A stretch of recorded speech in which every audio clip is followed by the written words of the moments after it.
Muy bien, iniciamos la clase. Ok, como les había comentado, ahora vamos a ver la adquisición de señales oculares. Y específicamente, pues una revisión de los aspectos relevantes sobre la anatomía y fisiología del ojo, que es la luz, que es la óptica de la visión, la organización nerviosa de la retina, que es donde se encuentran los transductores de fotones a corrientes iónicas, los fotorreceptores y ya las técnicas propiamente, las técnicas de electrodiagnóstico, que son la electrooculografía y la electroretinografía. Ok, dentro de los aspectos relevantes sobre la anatomía y fisiología del ojo, pues es que el ojo enfoca, digamos, un objeto que en la córnea trata de enfocar los haces que vienen de los fotones luminosos, que la luz natural pues es la del sol y tenemos luces artificiales que son luces eléctricas. Y entonces esas luces entran por el ojo y pasan por el humor acuoso. El cristalino, controlado, aquí se ve por unos músculos, abren o cierran, dejan el cristalino, lo aplanan o lo elongan para dejar pasar más o menor luz, tal que esa luz va y se proyecta en el fondo del globo ocular, pasando por el humor vítreo, donde en el fondo ocular se encuentra la retina. Entonces, estamos recibiendo fotones que pasan por toda esta estructura óptica para finalmente llegar a la retina y convertirse en potenciales de acción o corrientes iónicas. Entonces, dentro de lo que hay que decir del ojo normal, que es un órgano aproximadamente esférico de alrededor de 24 milímetros de diámetro. La retina, localizada en la parte posterior del globo ocular, es la parte sensorial del mismo. Las diversas estructuras del ojo que transmiten luz son la córnea, el humor acuoso, el cristalino y el humor vítreo. El humor acuoso, este líquido que hay entre la córnea y el cristalino, es un líquido transparente ubicado en la cámara anterior. Es una liga esencial entre el sistema circulatorio, el cristalino y la córnea, los cuales carecen de vasos sanguíneos. Y por supuesto que toda célula pues tiene que ser alimentada, ¿no? Entonces, para eso sirve el humor acuoso. Luego tenemos el humor vítreo. El humor vítreo es lo que mantiene la presión del globo ocular, que también es otro líquido que está aquí en esta cámara. Y provee un medio de transporte de nutrientes y por otro interviene en la transmisión óptica. Normalmente se mantiene a una presión de 20 a 25 milímetros de mercurio, adecuado para mantener inflado el globo ocular en contra de la resistencia que ejercen sus cubiertas externas, la coroides y la esclerótida. Esas son las cubiertas que están aquí alrededor del ojo y que ofrecen los vasos sanguíneos para alimentar al humor vítreo. Y que están ofreciendo también una presión al globo ocular que la está contrarrestando con 25 milímetros de mercurio de este líquido que está en el humor vítreo. Ok, los receptores del ojo son sensibles tan solo a una pequeña parte del gran espectro de la radiación electromagnética. Recordando el espectro de la radiación electromagnética, pues tenemos desde las ondas de radio hasta la luz, las ondas visibles que van desde los 400 a los 700 nanómetros. Y después tenemos los rayos X, los rayos gamma, antes de ellos la radiación infrarroja que ya no vemos, el infrarrojo y el ultravioleta que tampoco vemos, ¿no? Entonces, dentro de toda esa gama de ondas se encuentran la luz visible, que parte de los 400 a los 700 nanómetros. Por ejemplo, una longitud de onda de 540 nanómetros origina la sensación de verde. ¿Sí? Sensación, y hablamos de sensación porque el cerebro así lo asume como una sensación de verde, el color verde, y los 665 nanómetros que da origen a la sensación del rojo. Entonces, una onda de luz puede representarse en la forma más simple mediante un rayo o línea trazada en la dirección en que viaja la onda. En una vecindad entre dos sustancias, tales como la córnea del ojo y el aire, los rayos se doblan de tal manera que su dirección cambia. Esa es la función de la córnea. Si regreso al diagramita de aquí, tiene cierta curvatura y esa curvatura está ayudando a que estos haces luminosos desdoblen y enfoquen al interior del cristalino.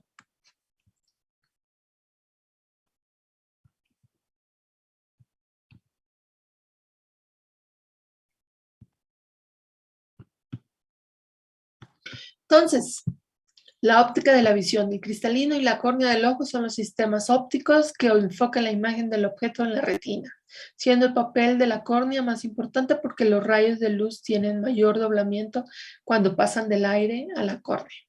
El cristalino, como ya comenté, tiene el papel de acomodación de la distancia de enfoque controlada por un músculo que achata el cristalino cuando los objetos distantes han de enfocarse sobre la retina y le permiten adoptar una forma más esférica a fin de suministrar un doblamento adicional de los rayos de luz cuando los objetos que se ven están cercanos.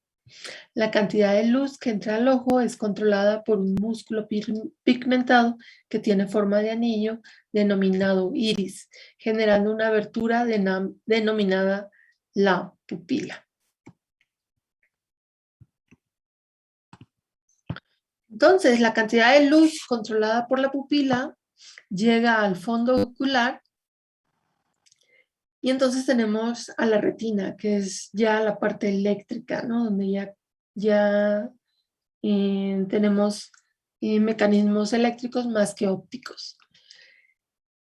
Y entonces la luz entra por acá, por donde están las fibras del nervio óptico, entran y tienen que irse hasta el fondo de la retina, donde está la coroides, para encontrar a los conos y los bastones, que son conocidos como la capa de los fotorreceptores, que son los que van a convertir esas longitudes de onda visibles en potenciales de acción. Entonces, la retina está compuesta por distintas capas.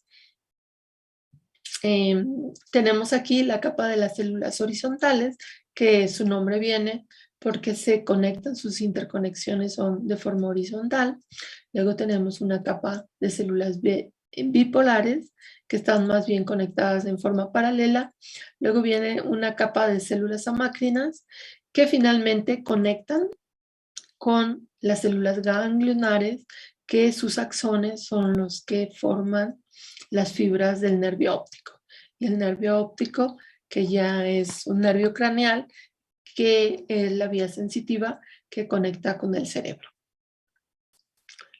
¿Okay? Y donde ya vimos técnicas de electrodiagnóstico que evalúan las fibras del nervio óptico, que son los potenciales evocados visuales.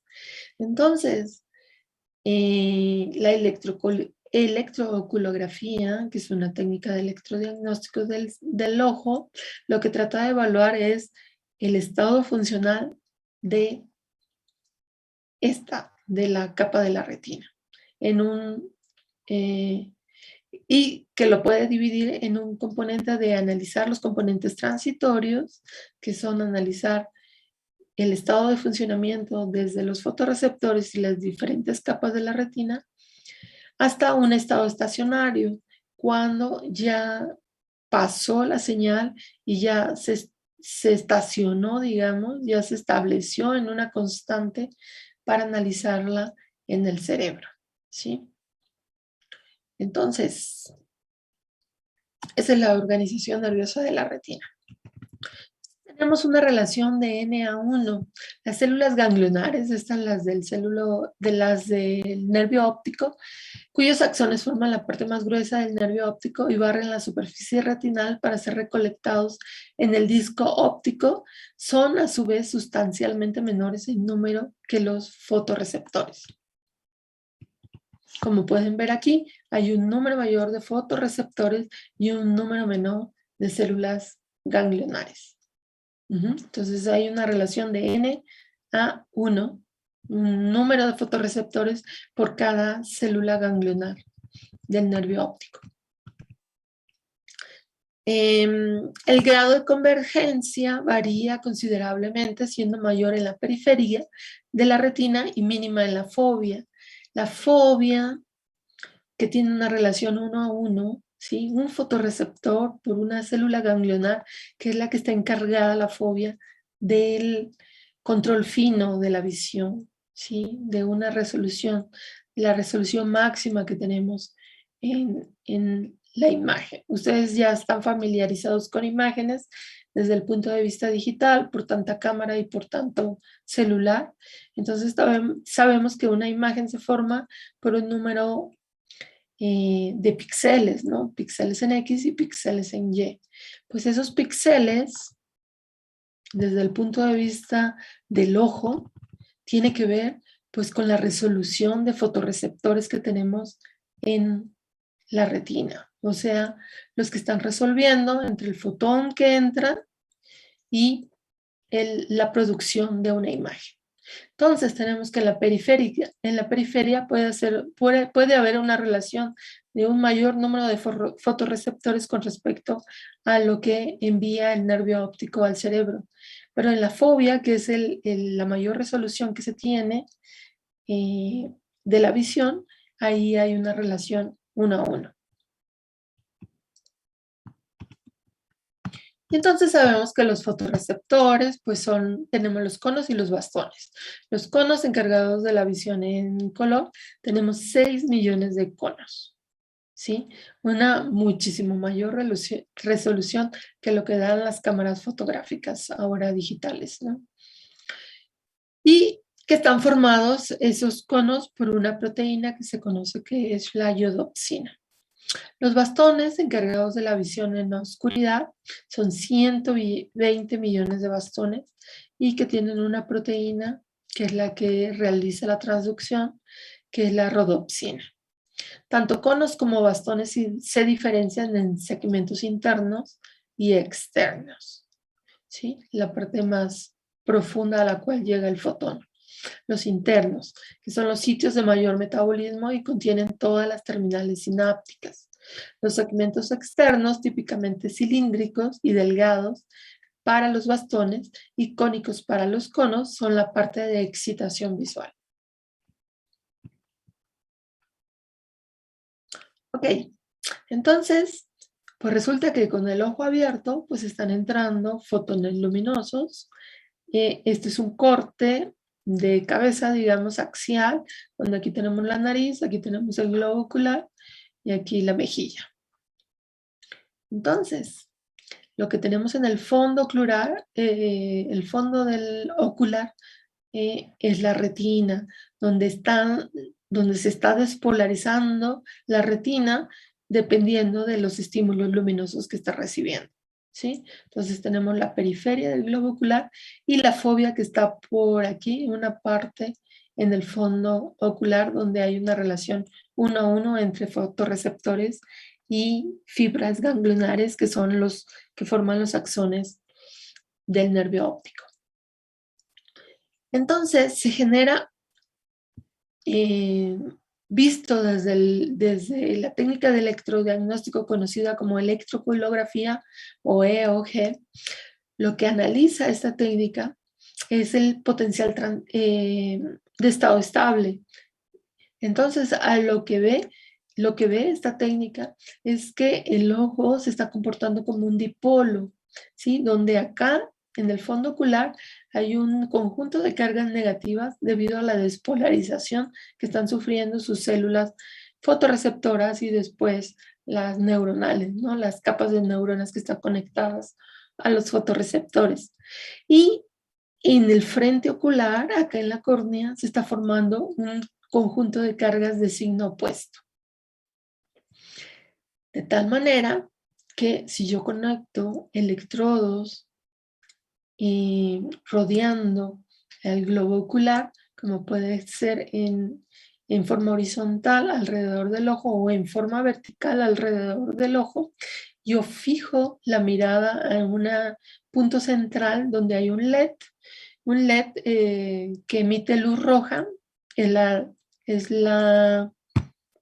el estándar, digamos. Nuevamente estamos recurriendo a una técnica que necesita estándares de estimulación y entonces emite por medio de LEDs una luz roja aquí en el centro, se fija y entonces esto produce un potencial V0. Cuando está la vista enfocada al centro del ojo, ¿sí? Y produce, repito, un potencial V0. Conforme la visión se acerca, ¿sí? Se mueve el globo ocular y estas cargas positivas se acercan al electrodo positivo ¿sí? Que está entrando a mi amplificador diferencial, entonces se produce una deflexión positiva. Si mi vista se recorre hacia la parte negativa, entonces ocurre una deflexión negativa. ¿Ok? Y eso se modela mediante esta ecuación que está aquí. El voltaje que registra el registro electroencefalográfico tiene que ver con un potencial inicial por el seno del ángulo. De tal manera que cuando tengo ángulo 0, tengo potencial 0, y cuando tengo ángulo de 90 grados, tengo el máximo voltaje que puede detectar el electrooculógrafo.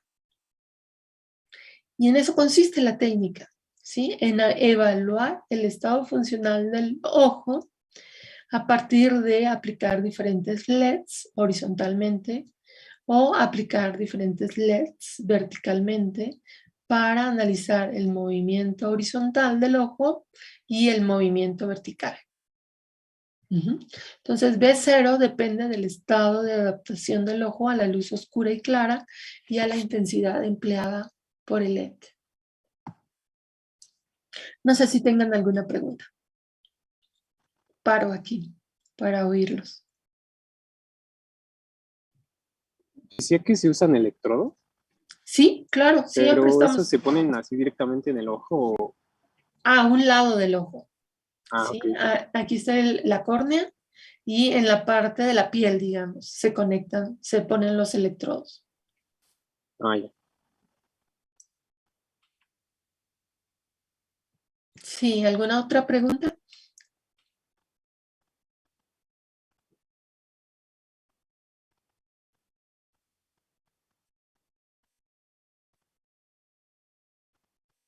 Ok, continúo. Entonces, hay una relación lineal entre el ángulo, este ángulo que se forma entre este punto central del ojo y hacia dónde se dirige la visión, ¿no? Que se va desviando conforme se van activando los LEDs horizontalmente o verticalmente. Entonces, hay una relación lineal entre el ángulo horizontal de la visión y el electrooculograma hasta aproximadamente 30 grados de arco. ¿Sí? Los electrodos pueden también colocarse arriba y abajo del ojo para registrar los movimientos verticales.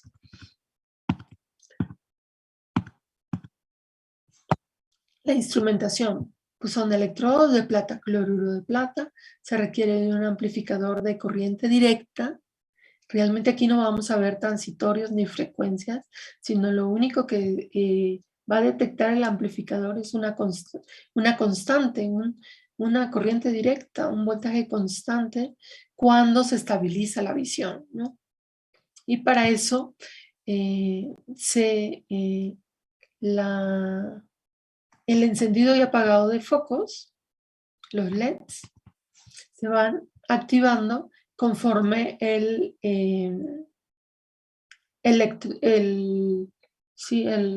aquí es oculistas, el oftalmólogo, disculpen, el oftalmólogo va apretando los LEDs,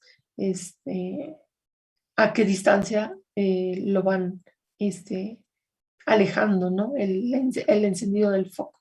Y es donde van analizando hasta 30 grados que hay una relación lineal entre el voltaje que están registrando y el ángulo de visión.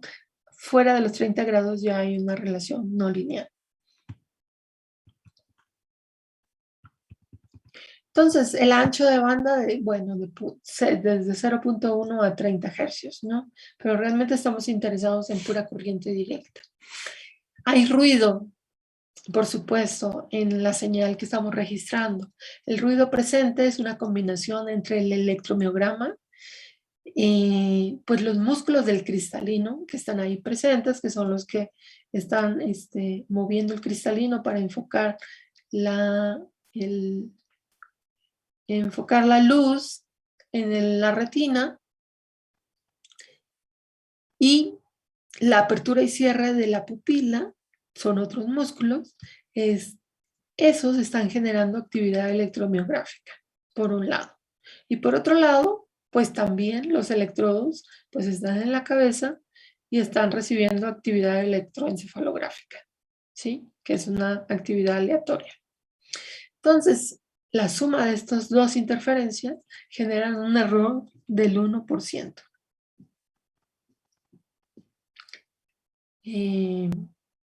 Se han empleado diversas técnicas de procesamiento digital para eliminar el ruido de la señal de electrooculografía y así disponer de mayor resolución en los movimientos, ya sea horizontales o verticales. Específicamente, el movimiento de ojos menor de 1 grado o 2 grados son difíciles de registrar por la gran cantidad de ruido que hay. Entonces, los movimientos mayores a los 30 y como ya comenté, los movimientos mayores a los 30 grados no producen amplitudes de potencial proporcionales a la posición del ojo. ¿Sí? Es una relación no lineal. Las aplicaciones de la electrooculografía. Es registro del movimiento ocular durante estudios de sueño en bebés y niños. Evaluación de la habilidad para la lectura y la fatiga visual. Probar la integridad del epitelio retinal al reverso de la retina, así como en capas media.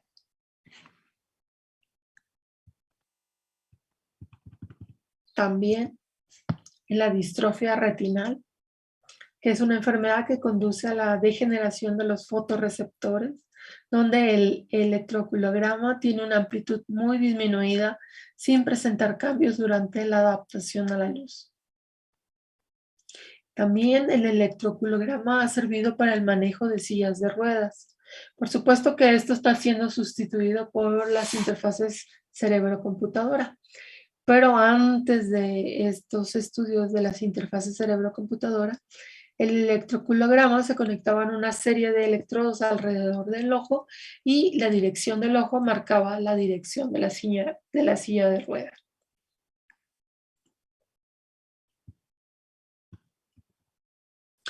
Otra aplicación muy importante es la detección de la somnolencia en conductores, que es la principal causa, la somnolencia, la principal causa de accidentes automovilísticos, porque se disminuyen los tiempos de reacción. Hay un decremento de la conciencia y afecta el juicio del conductor, ¿sí? Cuando está cuando no ha dormido. Entonces,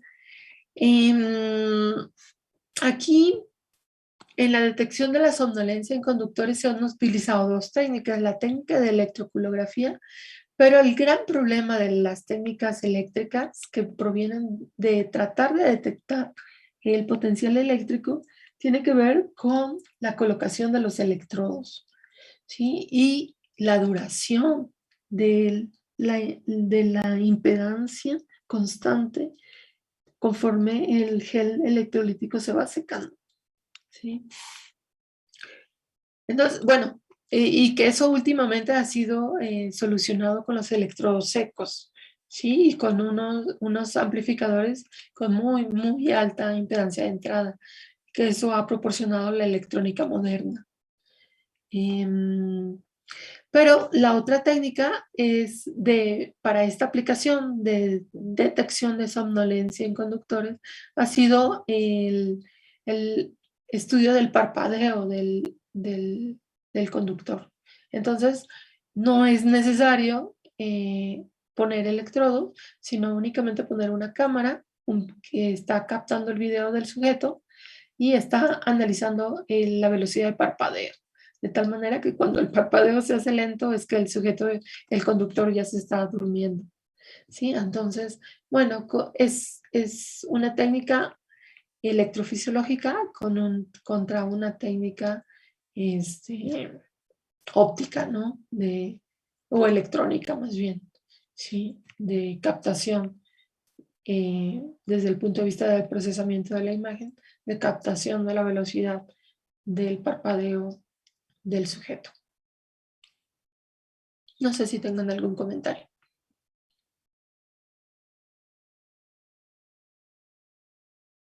No, profesora. Ok, gracias. Continúo. Entonces, la electroculografía pues ha servido, definitivamente si hay una distrofia retinal, un problema a nivel del sistema de transducción, pues no va a haber un dipolo que esté proporcionando un potencial aquí, un potencial conforme se mueve el ojo, ya sea hacia el electrodo positivo o hacia el electrodo negativo. ¿Sí? Pero dentro de otra de las aplicaciones, pues ha servido para estudios de sueño. Ya ven que tenemos el sueño donde hay un gran movimiento ocular. Entonces, desde el punto de vista de análisis de la psicología de bebés y niños, pues ha resultado ser interesante estudiar la electrooculografía para la habilidad de la lectura y la fatiga visual. Claro que probar la integridad del epitelio retinal, la distrofia retinal, la aplicación al manejo de silla de ruedas y la detección de somnolencia. Por otro lado, la electroretinografía, que es la otra técnica que estudia el estado funcional desde el punto de vista eléctrico del ojo, porque tiene el ojo otra posibilidad de problemas ópticos, ¿no? Pero lo que estamos analizando aquí es los problemas eléctricos.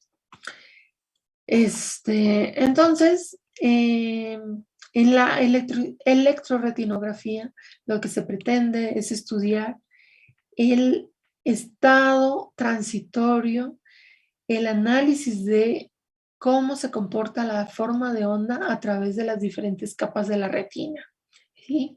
Que eso no analiza el electrooculograma. ¿Sí? El electrooculograma deja pasar cierto tiempo hasta que se estabiliza y se convierte en un potencial de corriente directa.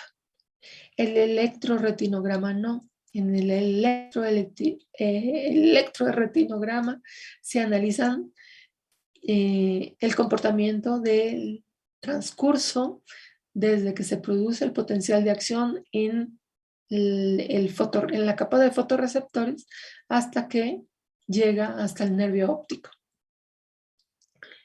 Entonces, en este caso, la retina es estimulada con un breve flash de luz. Se produce un potencial cuya característica temporal puede registrarse entre un electrodo de exploración. Aquí, a diferencia, también la técnica cambia, la técnica de electrodiagnóstico cambia, la colocación de los electrodos, y aquí se conecta un electrodo sobre la córnea. ¿Sí? Es como lente de contacto que tiene el electrodo de plata cloruro de plata en el interior. ¿Sí? Y un electrodo con referencia a un electrodo indiferente colocado en cualquier otro sitio del cuerpo, usualmente en la sien, la frente y el lóbulo de la oreja. Entonces, los lentes de contacto hidratados con solución salina hacen un buen contacto con la córnea, la cual es muy delgada y se encuentra en contacto directo con el humor acuoso y los fluidos pasivos del ojo interno. Entonces, ya no se coloca el electrodo como en la técnica anterior en la piel, sino sobre la córnea para tratar de estar más cerca a la actividad eléctrica de la retina.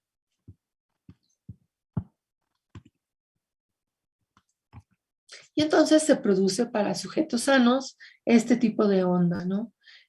Aquí lo estamos viendo, su escala en milivoltios, desde, bueno, sí, poquitos milivoltios, hasta 0.7 milivoltios. Y donde se utiliza ese flash de luz blanca que tarda aproximadamente 2 segundos de que se mantiene encendido. Entonces podemos ver unos componentes, la onda A, la onda B, la onda C y la onda D, donde la onda A está relacionada con la capa fotorreceptiva, ¿sí? Apenas está iniciado el estímulo cuando ya se produce la onda B. La onda A. La onda B se genera a partir de las células bipolares, esa capa intermedia entre las células ganglionares y las células fotorreceptoras.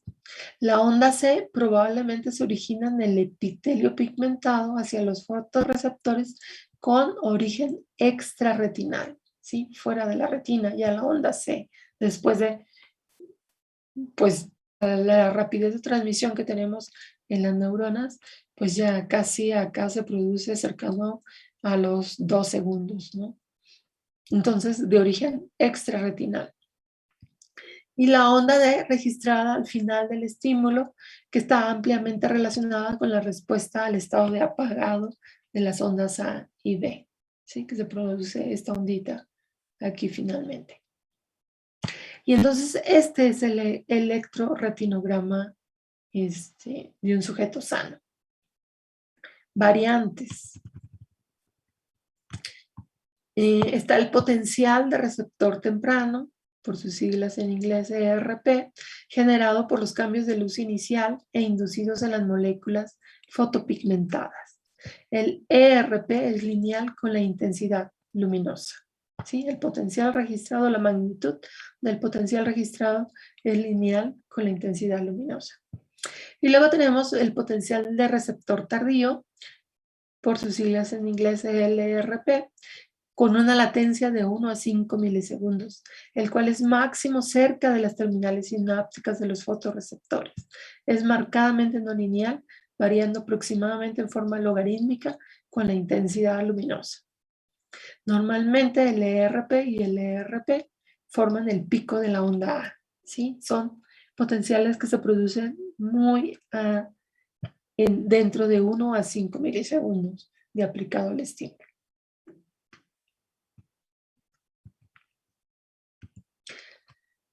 En los parámetros del estímulo, cualquier longitud de onda del espectro visible puede producir un electroretinograma. Sin embargo, debe considerarse que la adaptación a la luz de la retina, a la luz de la retina, cuando el ojo está en la oscuridad, la sensibilidad visual se incrementa con el tiempo. La adaptación a la luz reduce las amplitudes y cambia la morfología de las ondas del electroretinograma. La duración del estímulo es otro parámetro. Si el estímulo es breve, por ejemplo 50 milisegundos, solo se registran las ondas A y B. ¿Sí? No aparecen ni la C. Sí, la D aparece cuando se apaga el estímulo. La intensidad del estímulo. La amplitud del ERG se incrementa y la latencia decrece conforme la amplitud del estímulo aumenta. ¿Sí? Al emplear un destello de luz intensa en condiciones de adaptación a la oscuridad, la parte principal de las ondas B presenta una serie de rizos superpuestos, también llamados potenciales oscilatorios, cuya procedencia se desconoce. La longitud de onda del estímulo permite probar la presencia de actividad fotópica y escotópica. Esto es, los conos son relativamente sensibles a las longitudes de onda larga, o sea, al naranja y al rojo, mientras que los bastones a las longitudes de onda corta, que son el azul o el verde. Los componentes fotópicos están sobrepuestos con los potenciales escotópicos. Las aplicaciones. Retinitis pigmentosa, que es una enfermedad hereditaria y degenerativa de la retina que afecta a los bastones. El síntoma es la baja visión nocturna durante la niñez. La agudeza visual se mantiene, pero la visión periférica se reduce con el tiempo. ¿Sí? Principalmente entonces a los bastones. El electroretinograma detecta esos problemas en sus primeras etapas, siendo una técnica de diagnóstico objetiva del grado de degeneración de la retina al presentar reducción de amplitudes y aumento de latencias. Estas ondas A y B principalmente.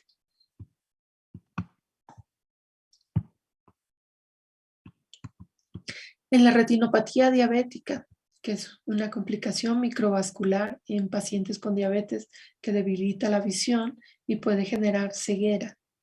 Los cambios en la retina no pueden observarse por medio oftalmológicos en el periodo pre-retinopatía, por lo que se aplica la electroretinografía multifocal. Multifocal, esto es que también se está variando la posición del estímulo. Se hace un barrido en el campo focal del sujeto y entonces se estudia cuando se hace un barrido multifocal se conoce como M de multifocal electroretinografía. El electroretinograma multifocal patológico se ve disminuido en amplitud con un aumento de latencias en las ondas A y B para este caso de la retinopatía diabética. Que recalco que no es posible detectarlo por medios oftalmológicos. También se detecta daltonismo, que es la enfermedad definida como ceguera al color rojo. Presenta un electroretinograma con amplitud reducida como respuesta a la estimulación de una longitud de onda.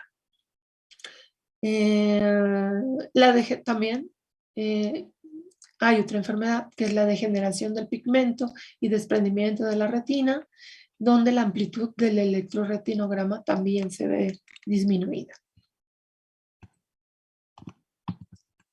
Y esas son las técnicas de electrodiagnóstico que han servido para la evaluación del estado funcional eléctrico del ojo.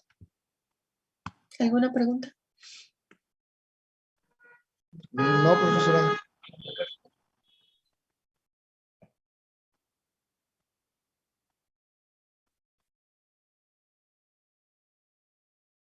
¿Algún comentario?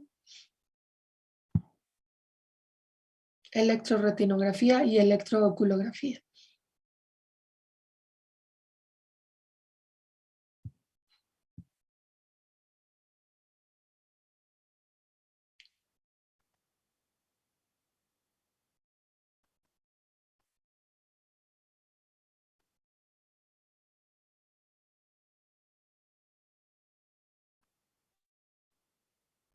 Muy bien, pues si no hay comentarios, eso sería la clase por hoy. Nos vemos el martes. Buen fin de semana. Muchas gracias, Buen fin de profesora. semana. Igualmente. Gracias, igualmente. Gracias. Profesora. Todo